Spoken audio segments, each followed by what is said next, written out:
Well, hello, and thank you for watching another episode of News of the Pews, where you can count on unapologetic 2A advocacy. Gun rights are human rights.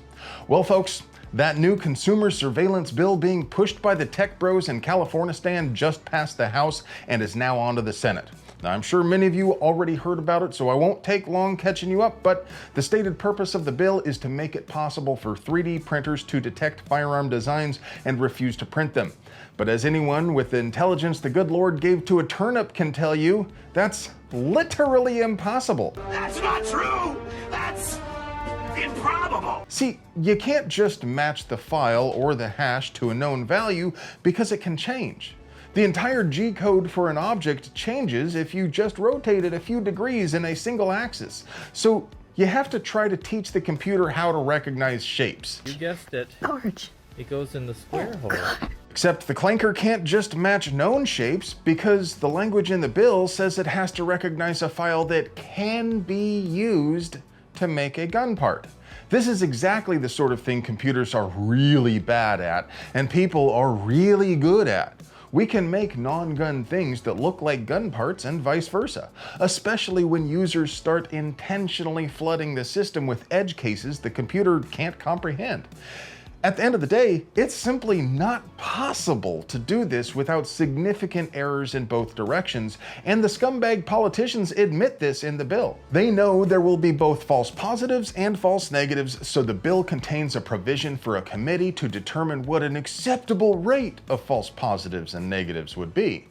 So if they are admitting right there in the bill that the stated purpose is impossible, that raises the question, what's the actual purpose?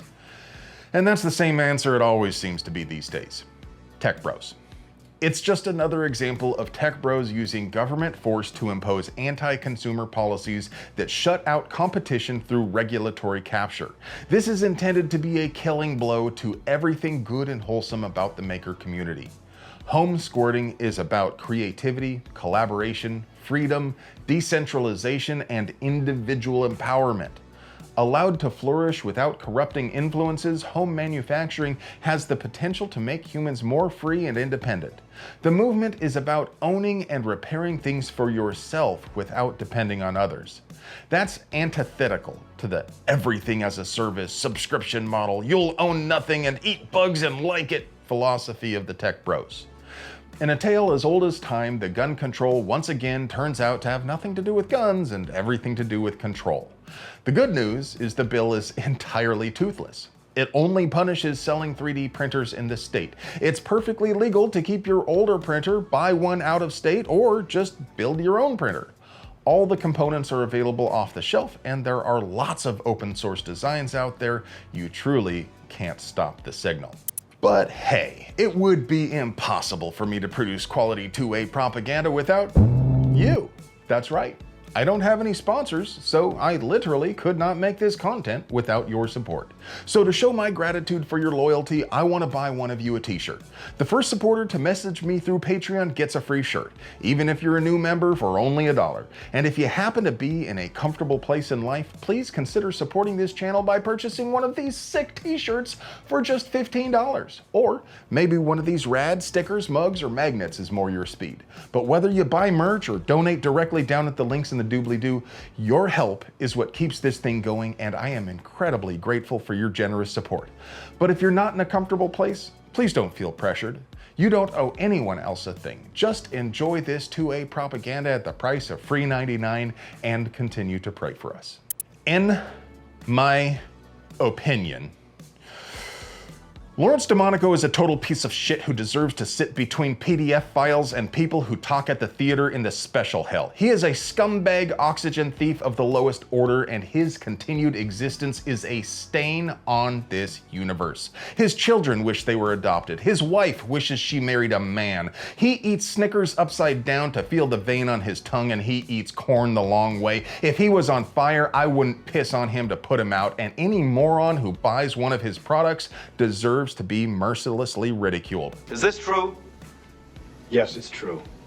This man has no dick.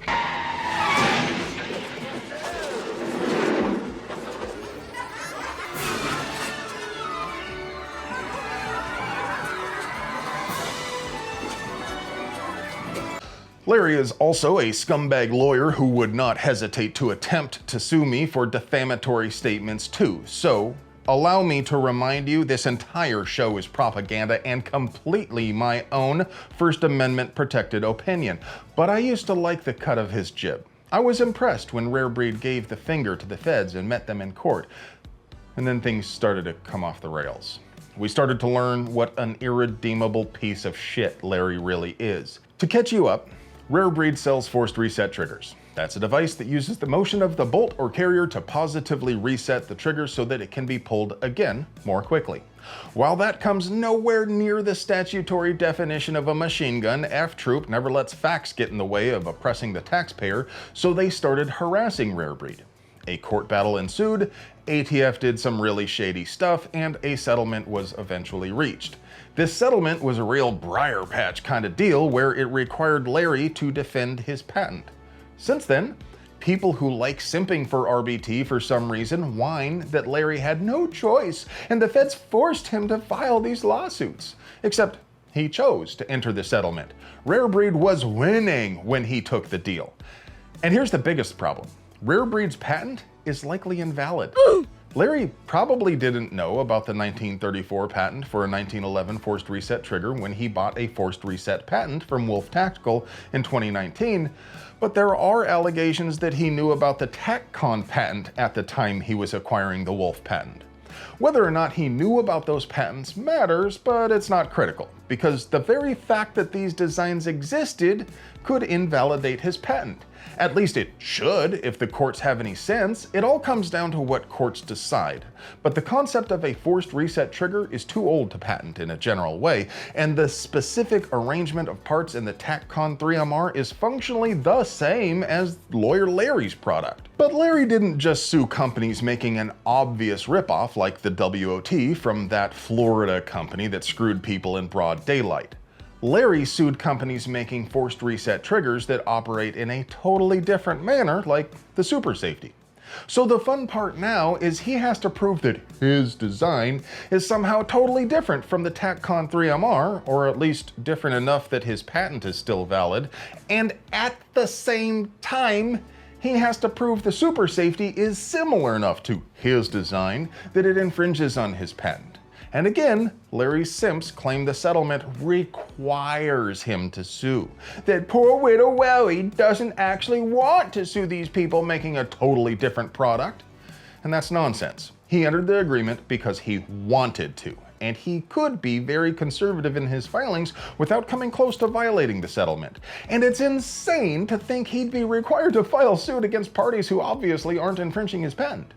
I don't usually like doing these long-winded, but first let me catch you up kind of things, but this particular case deserves it because I wanted you to really understand what a prick Larry is before I tell you what he just did. I mean, the guy had the audacity to have his people drop off a C&D letter to one of his victims at a gun rights event.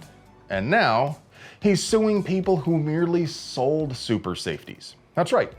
Bear Greed just sued Old English Gun Shop in Tip City, Ohio. Look, if the Super Safety infringed his patent, then sure, he can sue people selling it. But he hasn't won his case against Hoffman yet. The VSO gun channel called this move brilliant, not because VSO is some kind of FUD. He wasn't praising Larry, just pointing out how it's a strategic move to deprive his enemy of funding. And I'd agree, if I was thinking like a lawyer. But I'm not sure it really was brilliant, because I'm thinking like an activist. Like many petty, vindictive, superficial, small men, Larry views his competition as his enemy. Honorable businessmen see their competition as their loyal adversary. A rising tide raises all ships kind of thing. They want to win the race by making a better product or doing it faster or cheaper or friendlier. They know they don't have to be on top to feed their families, but they also know that making good products and keeping your employees and customers happy is guaranteed to make you successful no matter what anyone else does. That kind of person cleans up in a market like firearm accessories. What Leisure Suit Larry can't get his tiny little mind around is that tactics which are effective in lawfare can be devastatingly fatal in business. And as foolish as it is to view your competition as enemies, it's downright sewer sliding to declare your own customers to be your enemy. The way I see it, that's exactly what Larry did by attempting to destroy the entire market segment.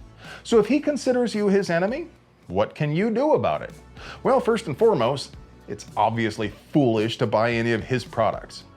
I am not confident in his willingness to keep your info private from the feds. Now, please understand, I am not trying to convince you not to buy a forced reset trigger at all. I'm just saying that if I had bought one back when I thought RBT was cool, nowadays I'd rather my friends thought I was gay than let them find out I own a bear greed.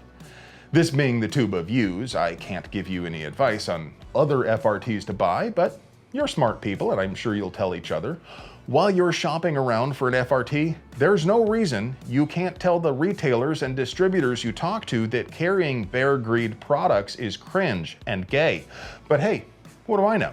I'm not a lawyer because I would never declare war on the entire gun community or eat Snickers upside down. Well, friends, rounds complete on 2, but before I get to your moment of completion, I want to thank Squirted Glizzies for making this show possible. I love you. Okay, we got a P320 right here. A little chamber check there.